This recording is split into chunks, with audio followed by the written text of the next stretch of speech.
Magandang araw po sa inyong lahat mga tol. Ngayon po ay September 4, 2025. Pag-usapan po natin, ito pong tinanggal bilang hepe ng Pambansang Pulisya ng Pilipinas na si General Nicolas Torre III. Ito po ay sa ngayon nagre-relax lamang, Nag-file po siya ng leave of absence. Mga isang buwan siguro ang aantayin po natin bago po manumbalik ito sa kanyang serbisyo publiko. Kaya i-enjoy nyo lamang General Nicolas Torre III kasama ng inyong pamilya ang inyong bakasyon. Pero syempre, ang taong bayan hindi po nakakalimot sa napakagandang nagawa nitong si General Torre. Kaakibat po niyan syempre ang pagtutol sa unceremonious na pagtatanggal po sa kanya sa kanyang posisyon. Kaya naman, dito po sa balita na ating pong rereaksyonan, mga grupo po ng individual, partikular mga pare, ay nagsagawa po ng rally bilang protesta sa unceremonious na pagtanggal kay General Torre bilang Chief PNP. Ayon po dito sa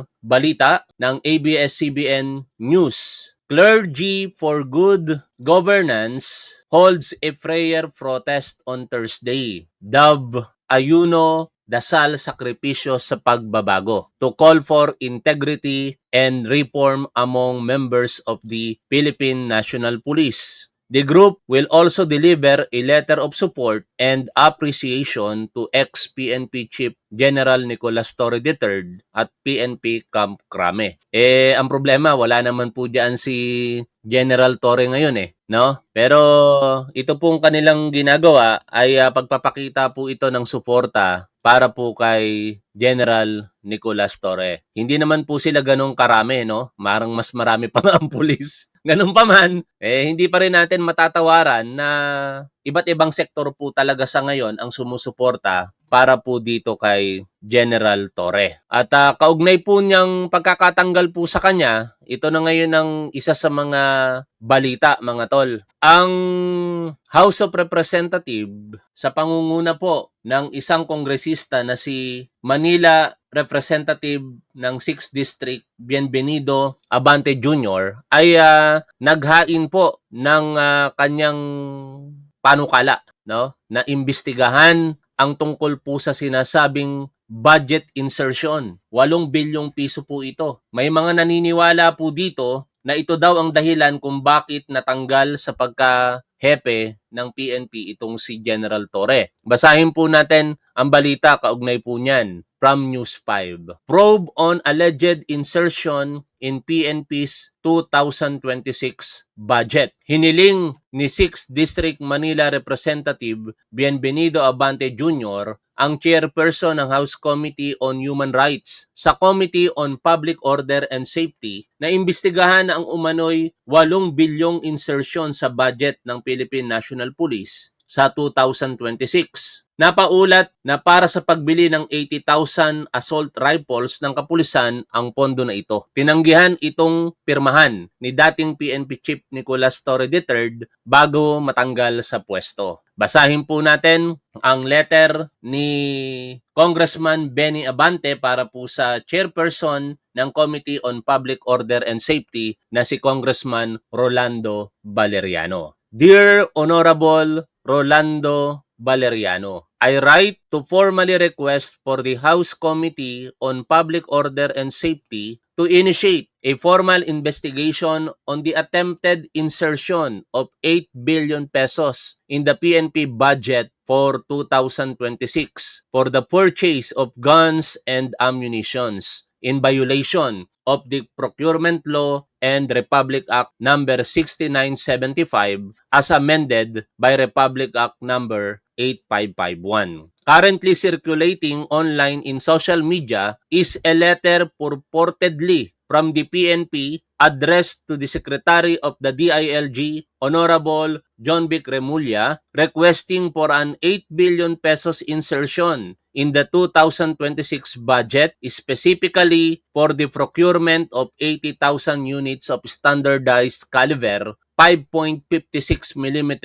basic assault rifles. A copy of the letter is hereto attached as Annex A. Puntahan po natin yung sinasabing letter po na yon at basahin ko po sa inyo kung ano po ang nilalaman nito. Ito po ay hindi pinirmahan ng natanggal na hepe ng PNP na si General Nicolas Torre. Addressed po ito para po sa Secretary of Interior and Local Government, Juanito Victor C. Remulla. Subject, request for endorsement and budget support for PNP firearms capability enhancement. Dear Secretary Remulla, in light of the Philippine National Police growing role in internal security operations, especially with the armed forces of the Philippines transition towards an external defense posture, the PNP has assumed increasing responsibility in addressing internal threats, counterinsurgency, and counterterrorism, particularly in conflict-affected and high-rank or high-risk areas across the country. This shift in the operational landscape, however, has exposed critical gaps in our force readiness, mostly notably in the area of firepower capability. While the PNP remains committed to fulfilling its mandate, the current inventory of basic assault rifles is insufficient to meet the growing demand of ISO units across all operational areas. At ito na po yung nakakagulat dito mga tol. To effectively bridge this capability gap, the PNP respectfully seeks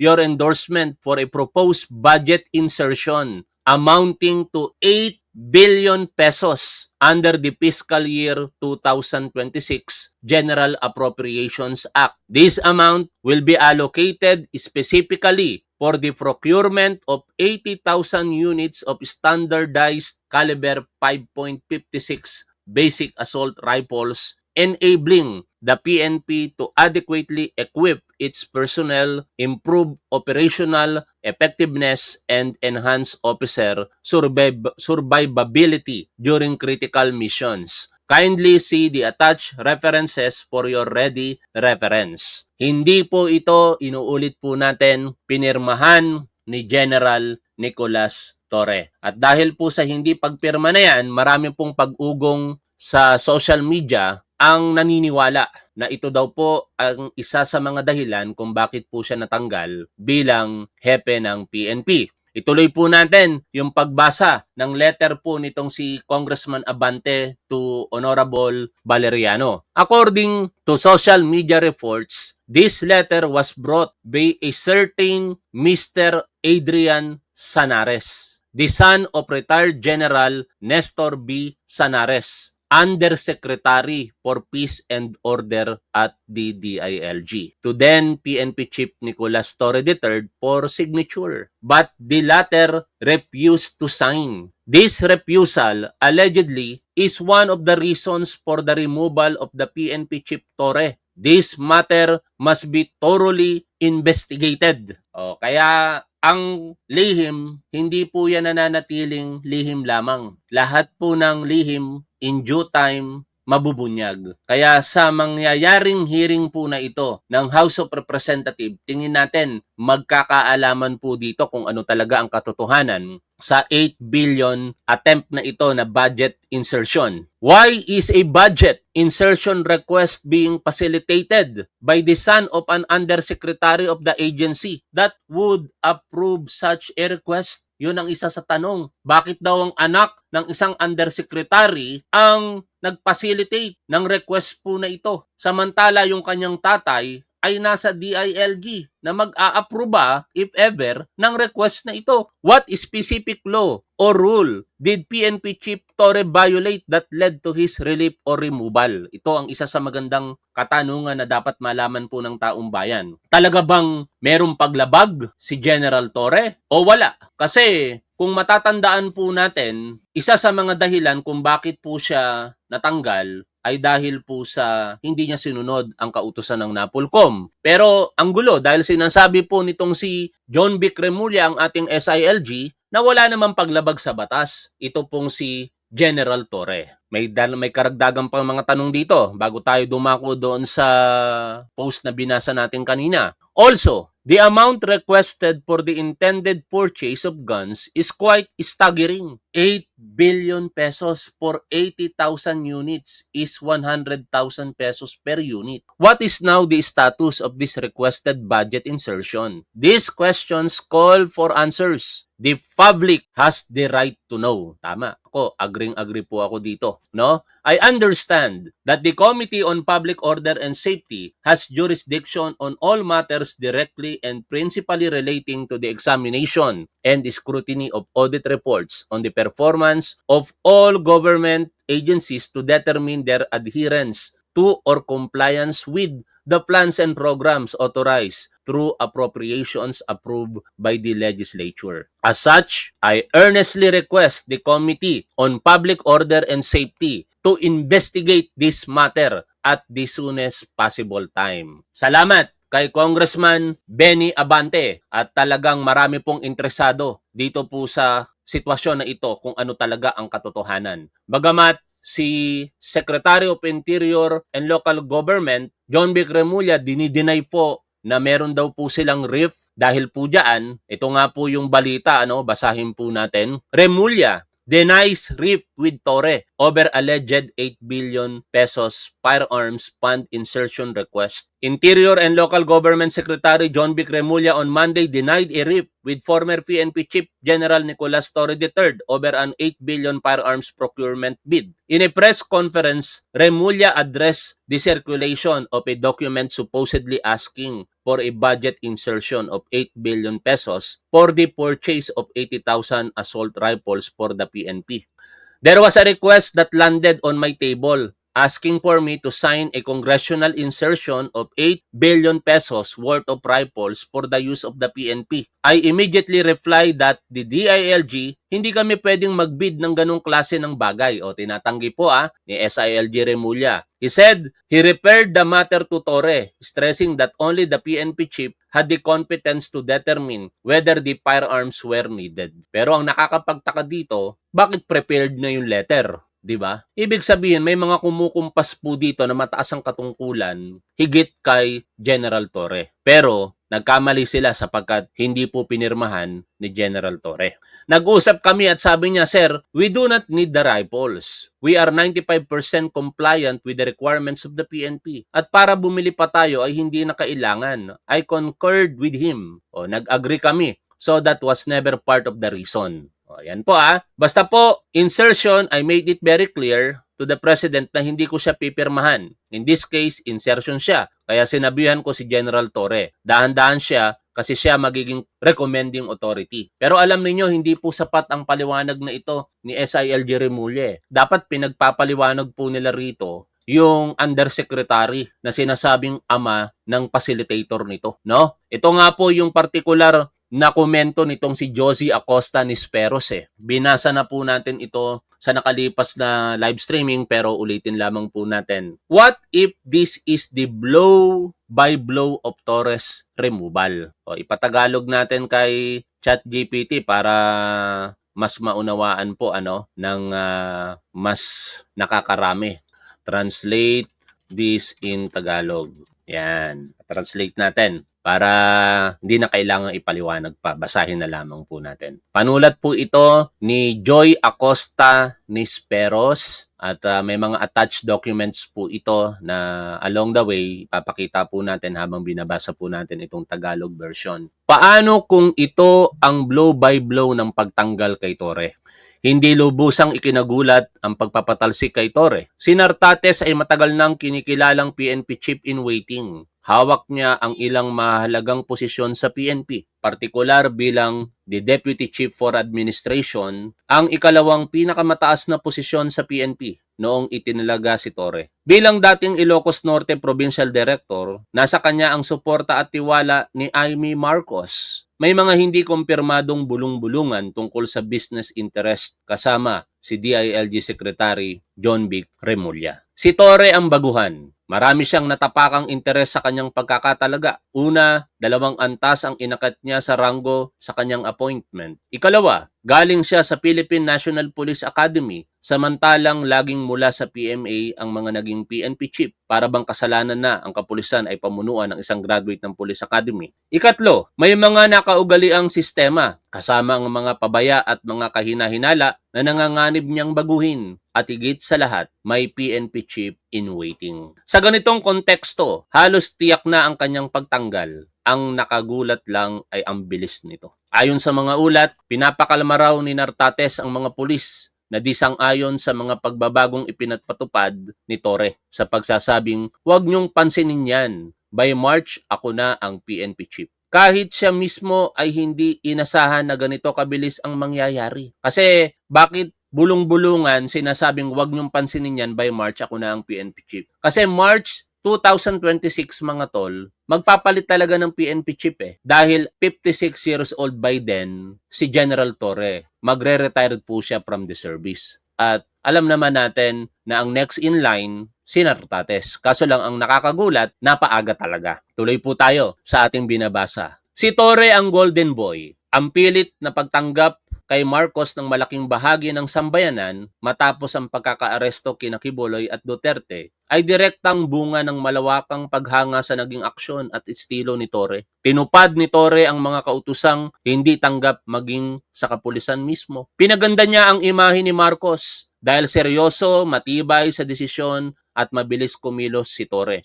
Naging ganoon din ang dating ni Marcos. Seryoso, may paninindigan at mahusay magpatupad. Ang kanyang appointment noong Hunyo 2, 2025 ay sinalubong ng papuri. Itinuring na nararapat at nakabatay sa merito.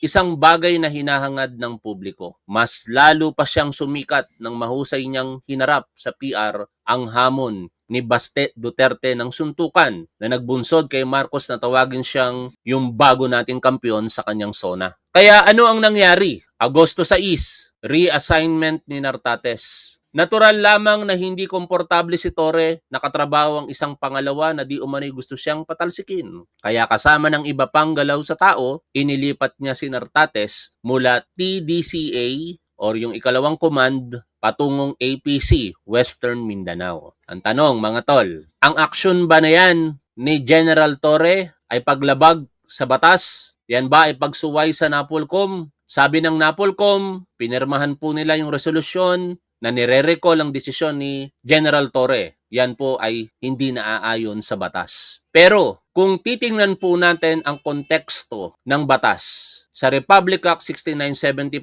Section 26 po nito nakalagay po ang powers of the Chief PNP. At maaaring doon po bumase ito pong si General Torre. At nakakuha po siya ng kakampi sa letter mismo nito pong si Executive Secretary Lucas Bersamin sa noong ay SILG na si Attorney Benhur Abalos. Taong 2023, nag-reassign ang PNP chief sa kanyang ahensyang pinamumunuan. At ano ang sinabi po ng Executive Secretary po natin? Ang lahat ng mga future designation na ipapatupad ng Chief PNP ay ibinibigay sa kanya ang kapangyarihan, maliban na lamang sa mga posisyon na kinakailangan po ng kumpirmasyon ng National Police Commission. Maliwanag po ang utos. Kaya kung umakto man si General Torre, yun po ay pagsunod sa alter ego ng Commander-in-Chief which is the Executive Secretary. At nakikita kong wala pong pagsuway doon. Ito pong si General Torre. Ganun pa man, mukhang hindi po nagustuhan yon ng NAPOLCOM. Kaya winephonize, o I should say, ginamit talaga nila kung ano yung powers na sinasabi ng NAPOLCOM ng konstitusyon sa NAPOLCOM. O kaya sa huli,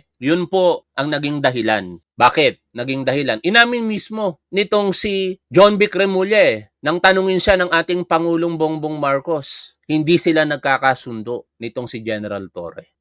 Yung hindi pagkakasundo na yon dahil po yon sa pag-reshuffle ng mga tauhan, which is sa part ni General Torre, sinunod niya lamang kung ano yung kanyang mandato at bilang pagtugon na rin sa kautusan ni Executive Secretary Lucas Bersamin na alter ego ng presidente. Kasi nang sinulat ni Executive Secretary Lucas Bersamin ang mga katagang sinabi ko kanina, yun ay mga katagang sinasabi na rin ng ating Pangulo. Executive Secretary ka You are the little president, alter ego. Di ba? Kaya wala pong pagsuway sa tinatawag na chain of command Tuloy ko po, ang binabasa po natin dito, hindi ito maliit na pwesto. Sa Oktubre, gaganapin ang unahang halalan ng BARM. Doon, sana napatunayan ni Nartates ang kanyang galing. Maaari rin itong gawing panimula para sa sino mang interesado sa magiging resulta ng halalan. Pero malayo ito sa sentro ng kapangyarihan, lalo na kay John Vic Remulla. August 12, Pulong, Torre at Adrian Sanares. Sino si Adrian? Si Adrian Sanares ay anak ni retired General Nestor B. Sanares, Undersecretary for Peace and Order ng DILG. Siya rin ang President and CEO ng South Stream Commercial Development Incorporated, isang real estate company na may malaking pag-aari saan mga tol? Sa Cavite. Sa pulong na iyon, ipinakita sa welcome screen na opisyal ang pagpupulong at tinatawan siya ng opisina ng kanyang ama. Ngunit hindi inaasahan ang dala niya. Isang sulat na umano'y mula sa PNP patungong DILG Secretary Remulla. Humihiling ng 8 billion pesos na budget insertion para sa pagbili ng 80,000 assault rifles. Kailangan na lang ang pirma ni Torre. At ito ang aabangan natin mga tol. Kasi hindi nagsasalita dito si General Torre dahil siya'y good soldier talaga eh. No? Never siyang nagsalita rito. Pero kapag ka dumating ang punto na ito po'y iniimbestigahan na sa Committee on Public Safety and Order diyan po sa Kongreso, baka maging resource person itong si General Torre at matanong siya. Hindi na maaaring hindi magsalita si General Torre by then. Saka magsasalita na rin marahil itong Adrian Sanares. Even, pati yung kanyang tatay na si retired General Nestor B. Sanares. Kaya kaabang-abang talaga itong committee hearing na ito na hinihingi ni Congressman Abante. Tuloy ko po ang binabasa po natin. Nakakapagtaka, bakit ang mismong ahensya na mag-a-aproba ng request ang nagsusulong nito at ano ang kinalaman ng isang real estate company sa pagbili ng armas para sa gobyerno? Tama nga naman. Kasi kung meron mang dapat magsulong ng proyekto na ito o programa na ito, dapat sa loob mismo ng PNP, no? Particular ang Directorate for Plans, rather. Kasi syempre sila yung bumubuo ng mga konsepto, estratehiya, taktika. Kakailanganin natin ng rifles para po sa suporta natin sa Armed Forces of the Philippines sa fight ng counterinsurgency, no?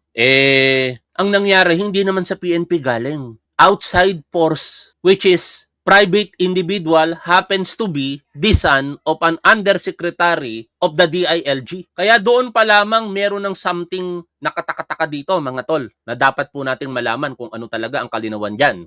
Tuloy ko po ang binabasa po natin. Mas nakakapagtaka pa. Ito, overpricing pa ang nangyari. 100,000 pesos kada unit ang halaga. Noong 2019, nakabili ang PNP ng parehong standard rifle sa halagang 41,820 pesos kada unit. Kahit pa isama ang inflation at accessories, napakalaki pa rin ng agwat.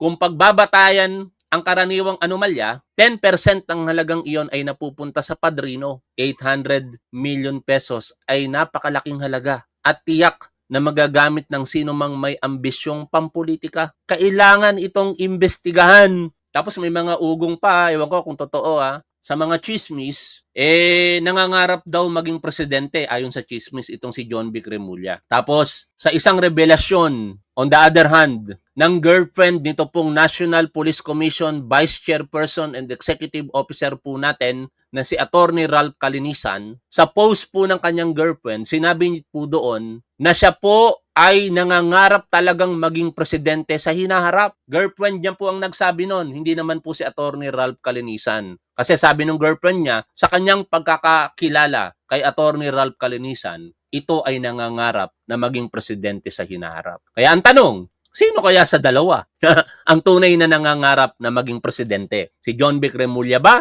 o si Attorney Ralph Calinisan? Nagtatanong tayo. Tuloy ko po ang binabasa po natin dito. Hindi nilagdaan ni Torre ang dokumento. August 14 to 15, ang memo. Ang isa pang memo, ang manifesto. Pagkaraan ng isang linggo matapos ang reassignment, ngunit 2 araw lamang matapos ang pagpupulong kay Adrian, naglabas ang NAPOLCOM ng memo na nag-uutos kay Torre na ibalik si Nartates sa kanyang dating posisyon. Ang tanong, tama ba yung memo? Sabi ng DILG, tama dahil ito daw po ay naaayon sa batas. Pero sabi ng mga naniniwala sa desisyon ni General Torre, ito ay umaangkla sa kanyang mandato sa ilalim din mismo ng ating batas, Section 26, Republic Act 6975, at partikular ang letter of Executive Secretary to former SILG Attorney Benhur Abalos. Malalaman natin sa huli kung sino ang tama sa dalawa pagka dumating ang hearing po na yan na ating aabangan. Tuloy po tayo sa ating pagbasa. Ngunit,